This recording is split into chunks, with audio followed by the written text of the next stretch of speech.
How's it going, John? It is going well tonight, Eric. How are you? Good. I was smart enough this week, to not kick off a print job earlier this morning. So there will be no background printer noises. As we were recording last night, I couldn't hear it. Or last week, I couldn't hear it. I could see it in the background behind your video, but, I didn't hear it. But in the audio, I re-listened to the actual podcast because, you did the editing. So I like to say, oh, what'd you cut out? But I could totally hear it in the background. So I'm sure once noise canceling actually took effect. Yeah. Yeah, I'm sure it counted as noise or counted as not noise. Anyway. But it wasn't too distracting. It was just very, very clear that there was some fun being had in the background. Well, yeah. And then my fun for this week, I've been printing those 3D microscopes we talked about. Uh-huh. And so I have all the parts, but then you need some other parts. You have to, screws and bolts and other, the Raspberry Pi cameras and a few other things. And so I got all excited to do them, and it was a hurry up and wait, because then I had to wait for the screws to come in. And so I assembled the part of one tonight just to get started on them with the parts that I had. Okay. And tomorrow the Raspberry Pi cameras show up, so I will be able to actually plug the cameras in. The only thing I'm worried about now is that the cameras will show up and say, oh, you need a longer ribbon cable or something. Sure. And then I'll have to order more parts. Well, did you, in the assembly that you got done, did you find that you were missing anything yet?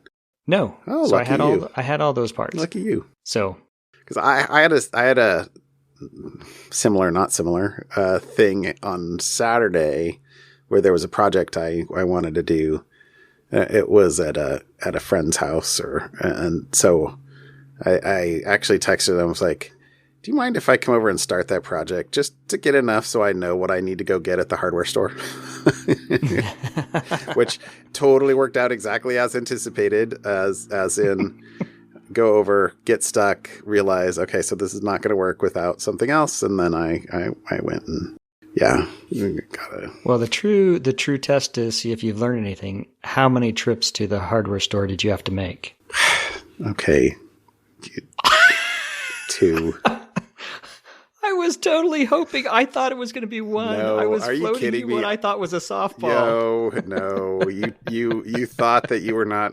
So I'll tell you a little more. I wasn't really going to say what it was, but I was installing a garage door opener because there's a whole saga of stuff. But basically, where do you start unraveling the thread of but basically, I have a extra garage door opener because we're having work done on our garage, blah, blah, blah, blah, blah. So anyway, and I wanted to install it where there's a broken one in my circle of people. And so I took the garage door opener that was working good out of our garage and over there. And of course, it was not the same distance from where the broken garage door opener in his garage was to the garage door was not the same distance as the track that I had. And so I was like, oh, well, what I need is an extension basically of the track. And, so I was like, okay, well, I'll go to Lowe's and, I got it halfway there till I realized, I'm about, 5 inches, shy of where I need to be once I took out one of the rail segments. And I was like, it was, with the rail segment in, it was like way too long, like, 12 inches too long. With the rail segment out, it was like 4 inches too short. But then as I'm like, okay, cool, I'll just go to Lowe's and blah, blah, blah, blah. So as I'm going, I realize, it's a belt. There's a belt drive. And the belt is not adjustable length. So if I take out the segment, I'm going to wind up with a belt that's not going to be tensionable. And so I can't take out that segment. I have to put that segment back in so that the belt can be tensioned right. What I need, the metal L's that have like all the holes in them, like the old erector sets that we had in the 70s. Yep. I'm like, that's what I need. I need a couple of those so I can basically erector set back another 12 inches, and then I can just mount the garage door opener, just cantilever it back 12 inches or so. And then that'll totally work. I'm like, okay, cool. So I grab 2 of those at Lowe's, and I go back the next day, and I realize that it's cantilevered too far back and there's too much pressure. So I ran to the local Ace Hardware, which is not very far away from the place there.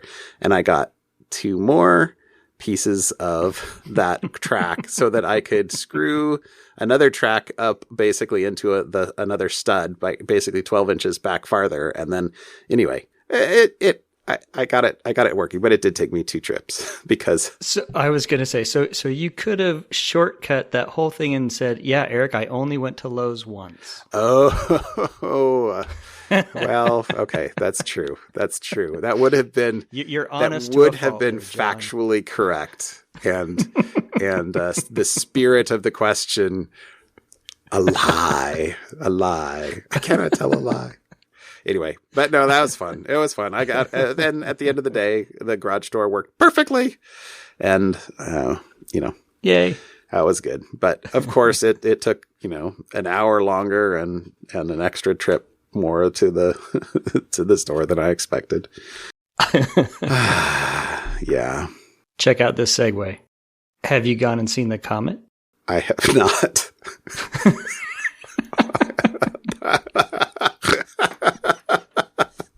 That's quite the segue. I think the correct word for that is discontinuous. No. So did you?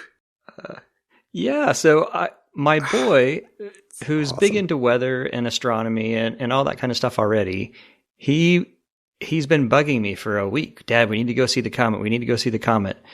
And daughter number 1 has taken some astronomy classes. She likes it as well. So we drove up to the top of Cooper Mountain last night, which, if you're familiar with mountains, this is really just a hill. It's not. Yeah. It's not a mountain, but it's called Cooper Mountain. Anyways, there's a nature park up there. So we figured we'd drive up there, hopefully be high enough that we'd be able to see it, because there's a lot of trees around here. And we did. We got up to the top of, that Cooper Mountain Nature Park there, and we were in the parking lot. There was probably 10, 15 other cars in the parking lot, even though technically the park is closed. And everybody had their lights off, and people were wandering around, trying to get a good view of the comet. And it was very, very, we were up there probably a little bit too early because it wasn't pitch black yet. There was still enough light pollution that was hard, but we finally spotted it. And once you saw it, you couldn't unsee it. Once you found it, then you could, okay, now I know where it is and I know where to look, and now I can see the tail. But we've been having fun looking at various pictures on Twitter around Oregon of different people in different places with views of the comet and pictures of the comet. So okay, that's kind of cool. That's awesome. No, okay. So when we finish recording, I will go out and see if I can see it. So hopefully it'll still be visible. Yeah, and I think over the next week and a half, it becomes visible higher and higher on the horizon until it's not visible at all. I don't know if it's too far away or what happens, but at some point it just stops being visible. Okay. So that's cool. Yeah, it's pretty cool. Not comet related, but when we were out camping last week, one of the nights I was just, I was out, I think I just put out the campfire or something like that. And I was looking up at the stars and totally saw, a satellite, if you've been out, I remember when I was in high school, so a long time ago, camping, and it was one of the first times I'd ever seen a satellite, and so amazing at the time. But then, these days, if you're out camping, you just stay up. If you're somewhere where you can see the stars, you can see satellites. I mean, they're so much more common and easy to pick out these days. Yeah. But I tried to get a picture of it, or with the low light of the iPhone. Didn't really come out. Yeah, I've tried. Same. We tried to get some pictures of the comet, and we did not have the right equipment. To which my boy immediately was, "Dad, we need to go buy a very expensive camera so that we can take a picture of it." Right. Those were not his words. That's what I heard. I don't remember exactly what he said, but that's what I heard. You're like, "We should get what it takes." And you're like, "I know exactly what it takes, and that would be X, Y, Z." So I'll tell you though, I don't think I said this on the podcast, but a couple of years ago, what was it? 2017 was the total solar eclipse in Oregon. Yeah. Which was awesome. And when at the place that I went to see it, one of our friends had one of the other people there basically had a nice camera set up and got like great photos. And I did not have a great camera set up at all. So I got some phone photos, which were good, but the guy that was with us, I got his photos from that, and then we have them on our wall. So I got cool. What's the name of that company in Florida that prints on glass? They advertise on podcasts all the time. I know. Fracture. Yeah. So I got 3 fractures of the total solar eclipse, like right before totality, during, and then right after. So it's kind of, the whole diamond ring effect. And they're up on our wall upstairs, and they're pretty cool. That was something that was so cool. I can totally see why people chase, solar eclipses, and it's it's amazing. Oh, anyway. Okay. So I've got to go see the comet. Yeah. All right. Yeah. All right. Just to say you saw it. Okay. Will do. My homework. All right. Well, I see you put some stuff in follow-up. Yeah. So I threw a couple things. The first one, I had not seen this before, but there is now a product called passbolt.com. It's a password manager. Passbolt. But it's built specifically or originally or designed for teams and businesses. And it's free, open source, et cetera, and it looks like they're going to make up, they're going the open source, how to make money on open source route, where you have a free version and then you will provide support for, if a business or an enterprise wants to have X number of users to, supply the business with the support and potentially either doing it in the cloud. So I know we've talked about password managers quite a number of times. I thought this was an interesting idea because up to this point, the only thing I've really seen with password managers are dipping the toes in the enterprise and group type thing, but mostly they've been consumer products. And this one looks like it's been built from the ground up as an enterprise product, which if you wanted to, you could completely take their code and host it for your business internally and manage it all yourselves. It appears like you can do that. So, and then I've seen a number of things about password managers recently as well, and so that's why this caught my eye. And one of the other things I remember seeing was someone on Twitter, because that's really the only place anyone complains about anything. Was commenting on why security pros are emphasizing and insisting on password managers, and that's not right for everybody. Calm down, people. And that's correct. I know that we do emphasize password managers. I do. Yeah. But I'm in a position where I have hundreds of accounts. I think it's it would be really important. But it is true that it may not necessarily be appropriate for you. You need to look at how you use, how many websites you use, et cetera, et cetera, et cetera. Like my dad, I have tried to get him to use a password manager multiple times, and it just has never stuck.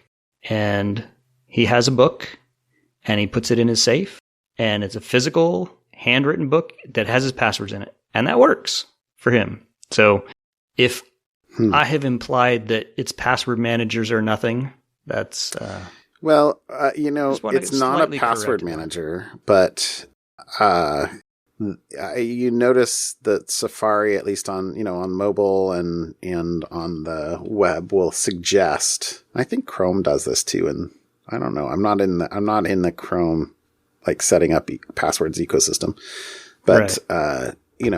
And in those cases, you're basically letting your device or devices be your password managers for you. Because if you're using Safari, correct, and if then that password is, you let Safari choose the strong password and you only access it in Safari, and, you're letting Safari own and control your passwords, and you might not even know what they are, but at least you've got a different password on every site, which is where most vulnerabilities come from. And right, and that's the important thing. That's better than. I don't think it's as good as a password manager, but it's better than the default. Better than you having, the 4 passwords you use and password then reusing them on multiple sites. Right. So, yeah. Exactly. So I'd never seen passbolt before. Thought it was kind of cool. So just throw that out there as if you're looking for a password manager as a business, maybe something to look at, or as an enterprise. I love that it says made in Luxembourg, where data privacy matters. Yeah. Anyway. And then the second one for follow-up is last week we talked about prices on the dark web.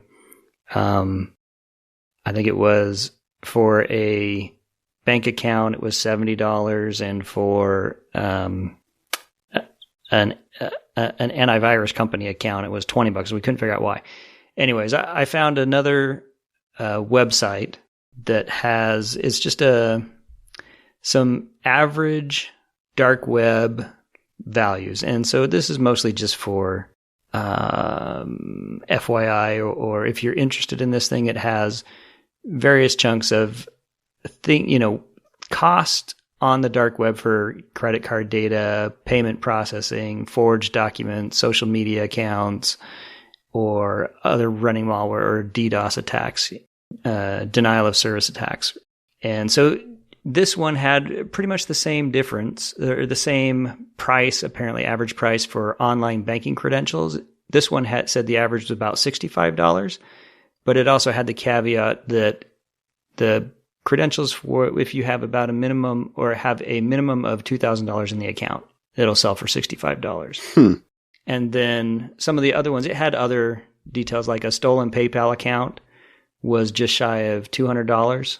And then if you wanted a hacked Twitter account, I'm assuming this would be a verified account, and I don't want to steal your thunder here, that was just shy of $50. So just as an interesting note to see how much is this type of account worth to someone who thinks they can sell it on the dark web.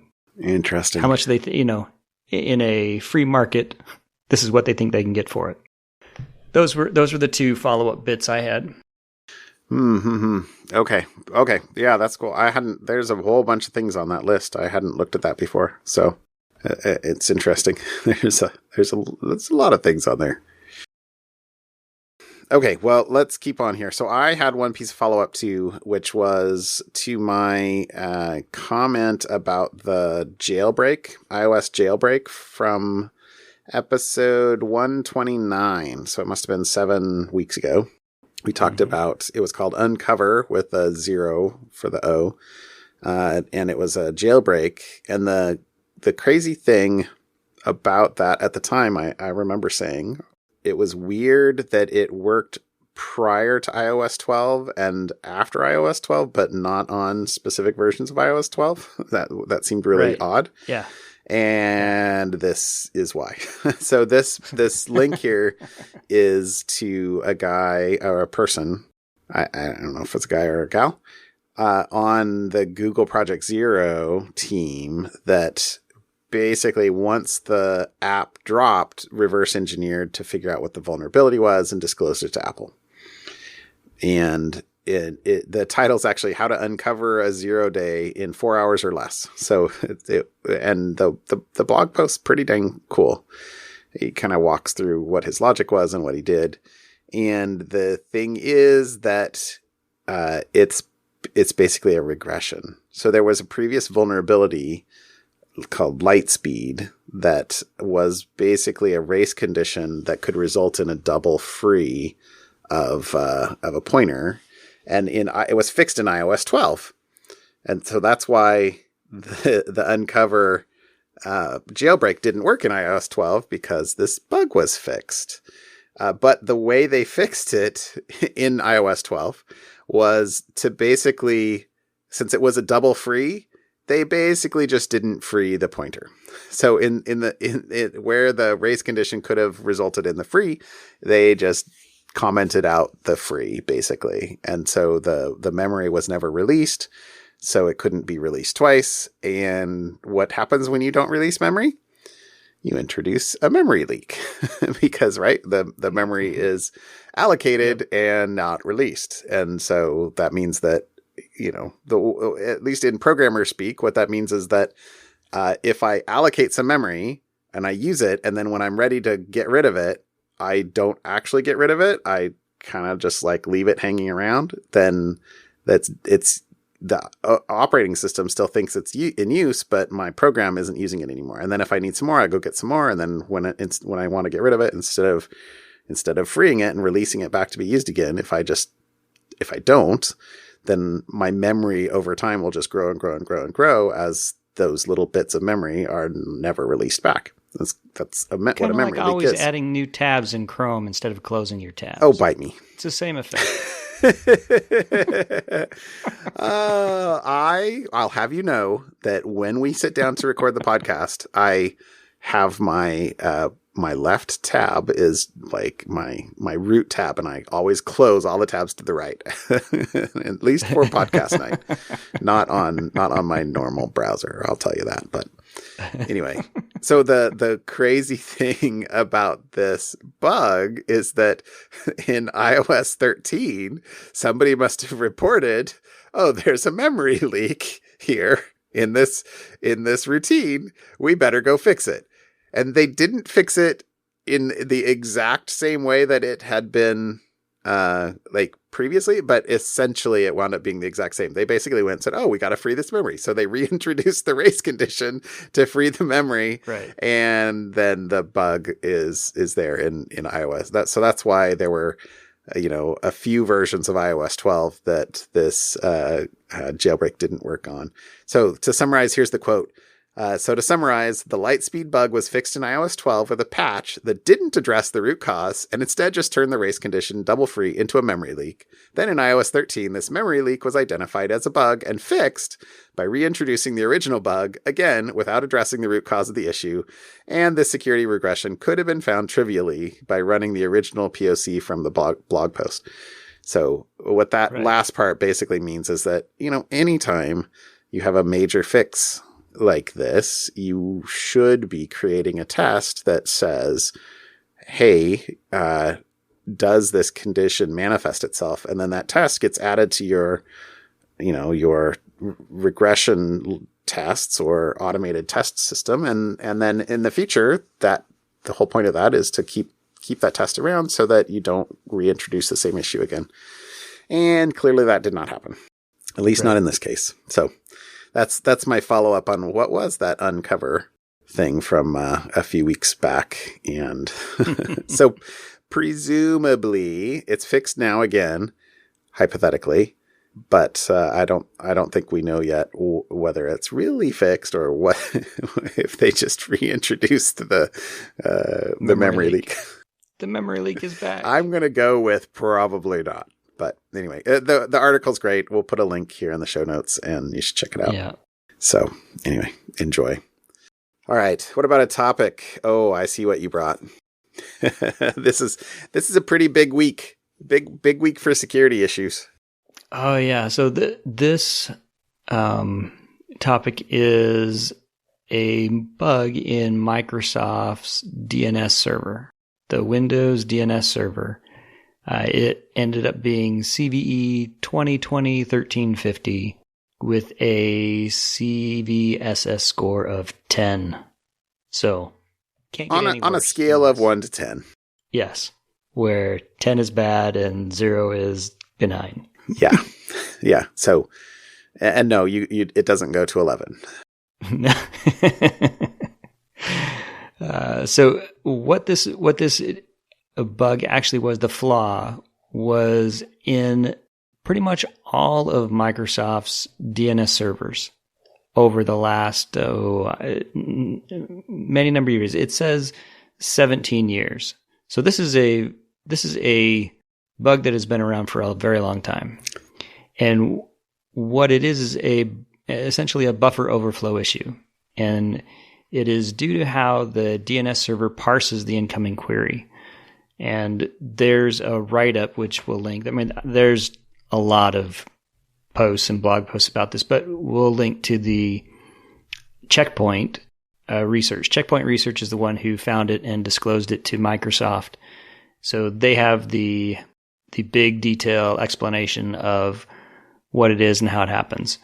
But basically, the DNS server parses the incoming query and it crams a lot of stuff into that DNS request. And inside that as small of packet that they can get are a bunch of pointers that reference where other bits of data can be found. And it apparently was possible that if you crafted a DNS query that exceeded a certain size, you could end up pointing to someplace outside of that buffer. And then once you're outside of the memory space there, you can own the machine. Yeah. Currently, there are no remote code execution exploits in the wild. I've seen a lot of chatter on Twitter about fake ones. I saw there was a Rick Astley one, right? Yeah. So, trying to get, what's funny about that one is it's trying to get researchers to download, a POC to test out the exploit, and it's basically malware. But the reason that it was rated as a 10 is because it was potentially wormable, which means it could self-propagate and replicate itself around the world pretty easily. Assuming someone spent the time to actually figure out how to get the remote code execution. It's not it's very detailed, and a lot of things have to go right for you, as one might expect for something of this nature. It's not out of the realm of possibility, but it's not something that someone's just going to sit down in a couple hours and figure out how to do. You're going to have to spend a lot of time to figure out how to craft things just perfectly, and what else do I need on the machine, and what else do I need to compromise, et cetera, et cetera. And some of the nice things about it was, Microsoft, of course, already has a patch available.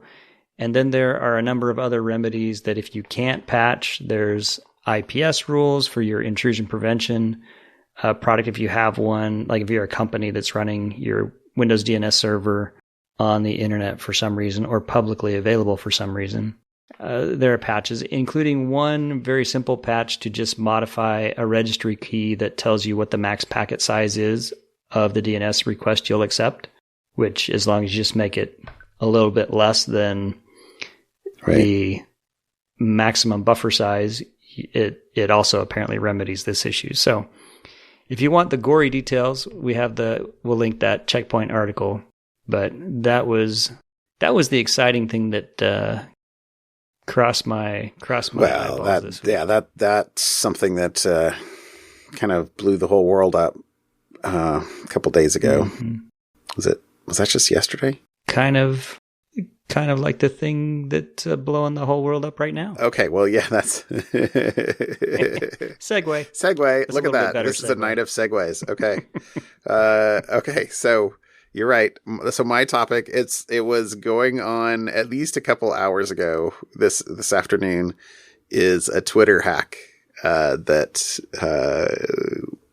so I'm sure by the time I get this episode edited and it's out, we'll know a little bit more about what happened. We don't really know at the moment. Like, as we're recording this, there were a whole bunch of Twitter accounts, verified Twitter accounts accounts secured by two-factor authentication compromised and posted a comment. Basically, it was the Nigerian prince scam, right? If you send me a little bit of money now, I'll double your money, basically, with a Bitcoin address that at least a number of them used the same address to send to.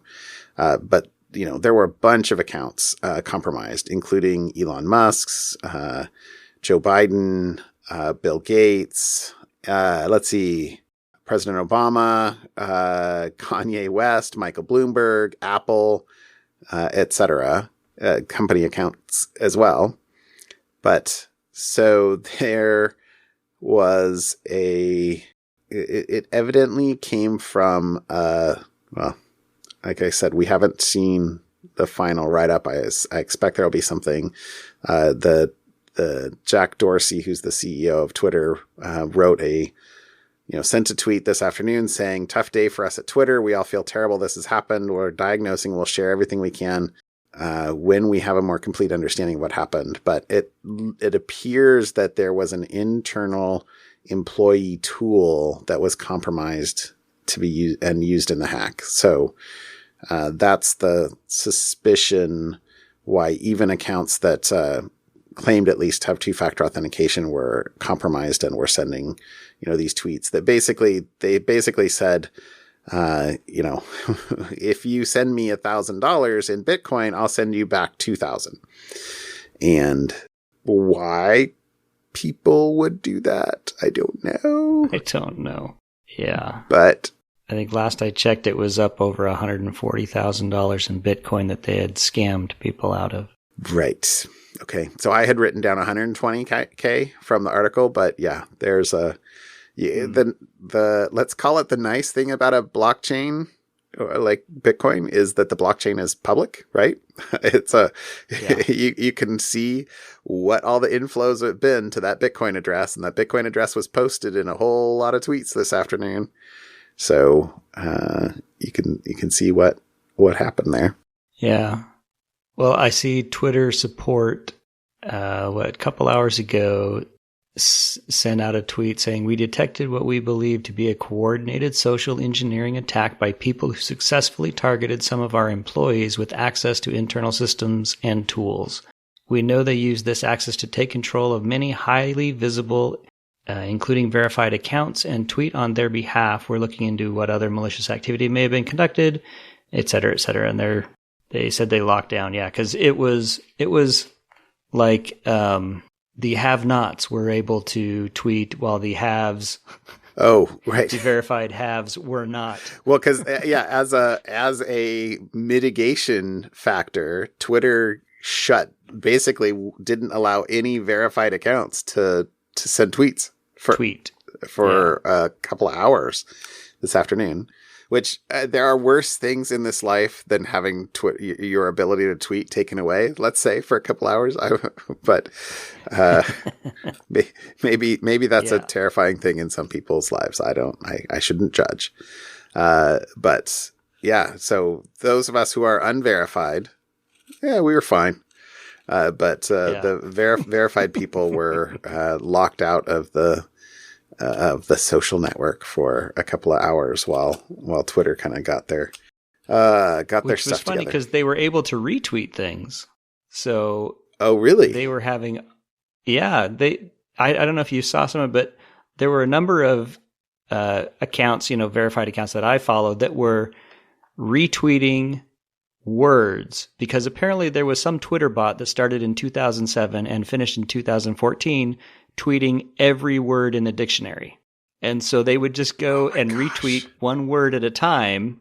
And if you look at their chain, it would show. Oh, that is hilarious. Help. I thought those were kind of funny. No, I did not see that. Or they would get a friend to say something on, who wasn't verified on their behalf, and then they would retweet it. That's funny. No, I did not see that. No, this afternoon I saw this was going on, and I basically did tweet out or I retweeted actually. Who was that? Coding Horror. he had like a popcorn emoji. I was like, oh yeah, exactly. See what happens. I'm going to watch this one. I did not see that tweet from Twitter security saying that, it was confirming that it was basically somebody got phished, socially engineered. But it also, the fact that they got 140,000 or whatever it was when this is all said and done, that's not a bad payday. But who is believing? I mean, who thinks? I don't even know how to start and end that sentence. Who thinks that Bill Gates really wants to just start handing out money? Or Elon Musk, although he is crazy enough that maybe he would try. But I have no idea about that. But I'll tell you, I do think that worse things could have been done on this. Sure. Given the level of accounts that were able to be compromised. So, yeah. At the end of the day, honestly, 160 grand is probably not a great return for the amount of effort or I don't know. It's interesting. But yeah, who's going to see who falls for that? I don't understand. Understand. Sorry. What did you see? I saw one other tweet from someone who highlighted Twitter's bug bounty program, that if you find a account takeover exploit, they'll pay $7,700 for it. So in that aspect, 140 grand or, whatever it ends up being is better than the seven grand that when Twitter was willing to offer you. Yeah. So. I'm gonna go. I will. You want to take a wager? Worth $1. I bet you Twitter ups their maximum bug bounty. I bet you the bug bounty on that one will go up a bit. Yeah. Yeah. Even Apple, again, for iOS, but they don't, I don't know. Did they ever do something for Mac OS? But for iOS, I want to say yes. For iOS, it's like $100,000, right? I don't remember. Something along those lines. Yeah. I want to say yes, but I honestly don't remember. Yeah. Okay. Well, that topic was kind of a late breaking one today because that was kind of happening this afternoon. But the topic I had intended to talk about was actually a Hacker News topic about a TikTok clone in India, Chingari. So then the reason... Which I'm sure became very popular once India banned the TikTok app itself. Well, exactly. Yeah, I actually didn't write, or I didn't copy out that sentence, but there was evidently, India banned just recently dozens of apps out of the iOS and Android app stores that were China owned. And so, that caused us a surge of downloads for local replacement apps, including this one. And this is kind of a replacement, socially share videos, comments, private message, that kind of stuff. And the issue with it is that it doesn't really do authorization or authentication. So they basically let you log in with your Google account, log in with Google, but they don't use the token that you get from like OAuth there. They instead use a randomly generated token of basically a user ID. And once you successfully authenticate, all of the communication with their back-end systems for things like posting videos, commenting on them, changing user info, everything else, all you have to do is know the user ID. And there's a video posted on this website that sure looks as if you can see somebody else's videos, like just the process of enumerating their videos under their account. So if you follow somebody else, you can see their user ID in the HTML that's being returned. And so you can turn around and just take that user ID, go to your account settings and say you want to change your account name or something like that, or your display name. And then instead of just intercept that call, and instead of the thing that basically says a post, there's a, user ID equals foo. Instead of user ID equals foo, you just copy and paste the user ID you copied out of the other account. And now you're, changing their account name instead of yours. And, basically trivially exploitable. And it's not a data leak. There was a comment in here that says, it wasn't a breach, which, okay, it's not a breach. It's basically just, I think you'd technically probably call that an escalation attack or escalation of privilege. But even though there's no real privilege level to be escalated there, that's everybody's on the same footing with no, with no authorization at all. But, you can just, what's the word I'm looking for? Imitate someone? Impersonate? Impersonate, thank you. Yeah, you could impersonate someone. Yeah, exactly. So the video, it was like a 5-minute video on the website that was very clear that it was like, oh, that's not the way things should work. There was a comment though, I kind of want to give them a little bit of credit in that, from the time this was disclosed to them to the time that they had a fix in hand was less than a week. So, it was clearly not a 90-day, disclosure kind of situation.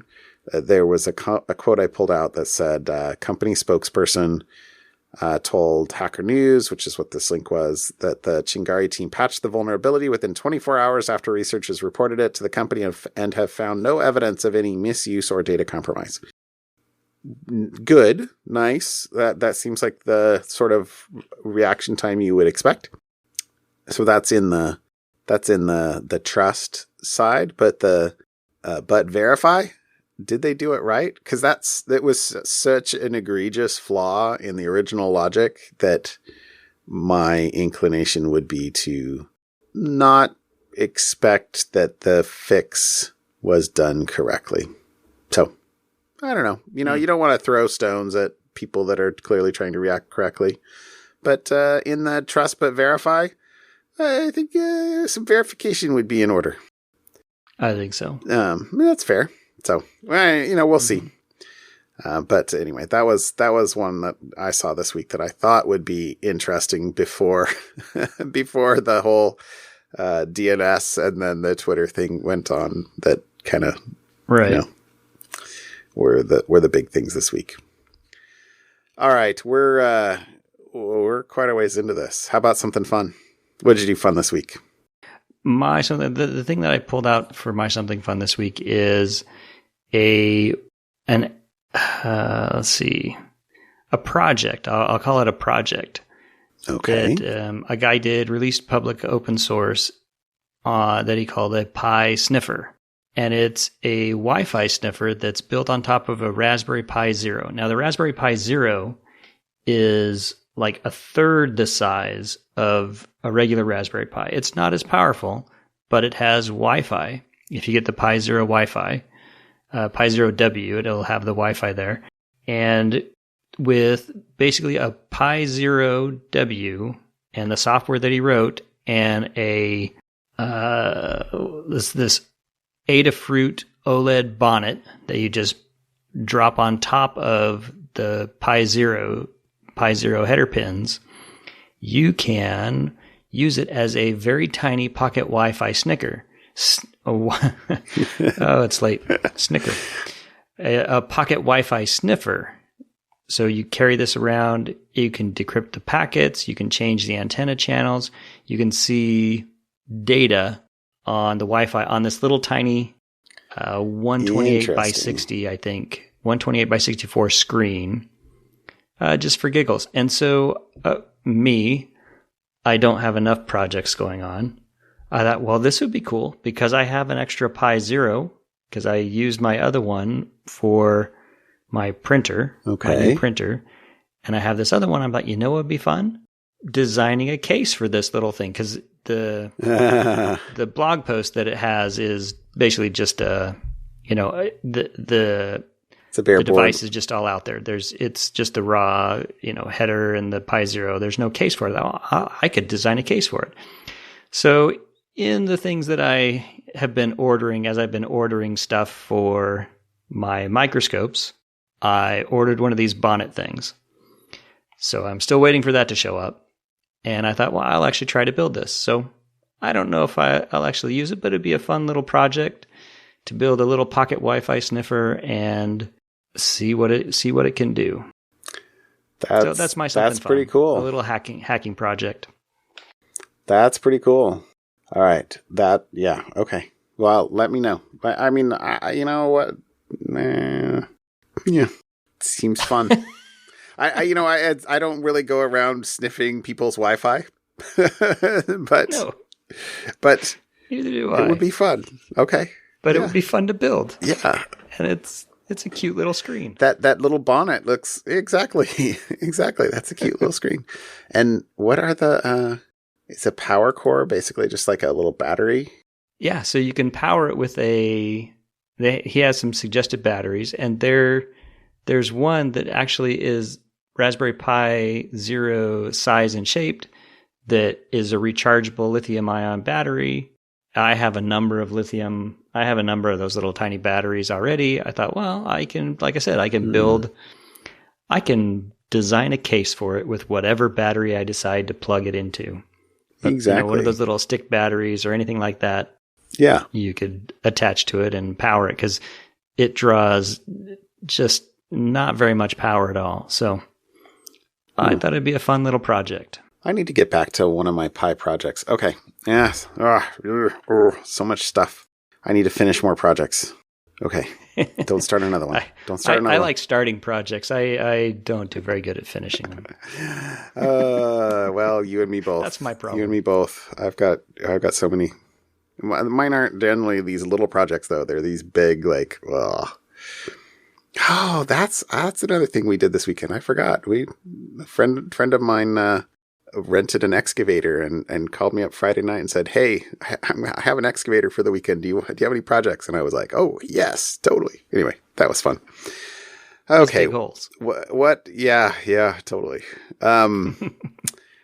Okay, what was I going to do? Okay, my something fun this week was I actually didn't have something fun this week. I should have done the excavator thing if I'd remembered it, but I did have a piece of follow-up that we didn't get to a couple weeks ago. And so I'm going to use that for my something fun, which is I looked back in episode 100.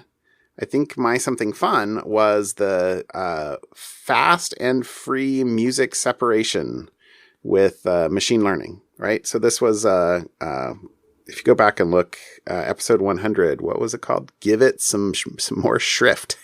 Nice title.